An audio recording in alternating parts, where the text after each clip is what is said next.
Ce sorcier transforma rapidement la mère de cette petite fille et la mit dans une jarre maudite grâce à sa sorcellerie. Mais la petite fille, sans montrer la moindre peur, trouva le courage de lui demander « Monsieur, qu'avez-vous fait à ma mère? Où est-elle » Elle répéta encore plus fermement « Je dis, qu'as-tu fait à ma mère? Où est-elle » Le sorcier lui répondit « Ta mère? Je vais l'utiliser pour faire un sacrifice. » Mais la fille rétorqua « Donc si je comprends bien, tu veux l'utiliser pour tes sacrifices? Tu te trompes. Libère-la immédiatement. Si tu ne veux pas avoir de problèmes avec moi, libère-la tout de suite. » Le sorcier, surpris, lui lança « Comment oses-tu me parler ainsi? Si tu continues, je vais aussi te transformer et t'utiliser. » La fille lui répondit calmement « Tu sais, je n'ai pas peur de toi, peu importe qui tu es ou d'où tu viens. Tu ne peux rien me faire. » Furieux, le sorcier ajouta « Tu es trop petite pour te comparer à moi. Et d'ailleurs, sur quoi comptes-tu pour me parler avec autant d'audace ?» La fille répondit avec assurance « J'ai un Dieu qui m'aide dans toutes les situations et qui ne me déçoit jamais. Donc libère ma mère tout de suite. La vie d'aujourd'hui est vraiment cruelle et effrayante. C'est pourquoi il est important de prier jour et nuit. Qui aurait cru en la puissance de cette petite fille? Parfois, Dieu habite dans les enfants. Toi qui regardes cette vidéo, si tu crois en la puissance de Dieu, tape « Amen » dans les commentaires. À ce moment-là, le sorcier tenta de disparaître, mais sans succès. Il ne comprenait pas ce qui se passait et se demanda « Ai-je perdu ma puissance ?»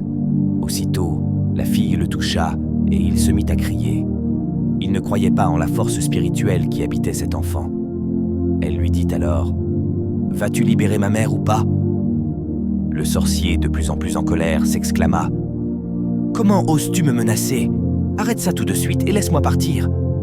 Mais elle insista « Si tu ne libères pas ma mère, je ne te laisserai pas partir. Elle est tout ce que j'ai, et tu oses la transformer avec ta sorcellerie. Tu te trompes, soit tu la libères, soit tu mourras. Tais-toi immédiatement !» cria le sorcier. « Toi, cette petite fille, tu ne sais rien, dégage d'ici !» Mais l'enfant resta ferme. « Je te dis de libérer ma mère !» Le sorcier, surpris par tant d'audace, lui demanda « N'as-tu pas peur de moi? Au lieu de fuir, tu restes là à me poser des questions. Ta mère, je l'utiliserai, et personne ne pourra m'arrêter. » Mais la fille, toujours courageuse, continua « Ma mère, tu lui as fait quoi? Libère-la! Où est-ce que tu l'as mise? Dans ta calebasse maudite ?» Le sorcier répondit, énervé « Tu commences à vraiment m'énerver. Si tu n'arrêtes pas, je vais aussi te transformer, sale petite ingrate. Comment oses-tu me défier ?» À cet instant, la fille se mit à prier Dieu, puis jeta un sort spirituel au sorcier. Celui-ci cria de douleur. « Arrête ça tout de suite !» Mais sans hésiter, la fille recommença jusqu'à ce que le sorcier tombe à terre, suppliant « S'il te plaît, libère-moi, arrête ça, laisse-moi partir !» La fille répondit fermement « Non, libère d'abord ma mère !» Elle arracha alors la jarre spirituelle des mains du sorcier et la déposa au sol. Quel courage! Elle s'agenouilla et pria Dieu. « Oh mon Dieu, en ce moment même, j'ai besoin de toi pour libérer ma mère de cette jarre maudite.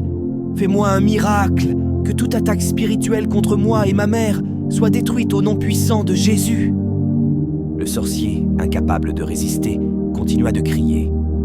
Puis, comme par miracle, la fille réussit à faire sortir sa mère de la jarre spirituelle. C'était incroyable. Un vrai miracle était en train de se produire. Donnez vos avis en commentaire et abonnez-vous pour ne pas manquer la partie 2.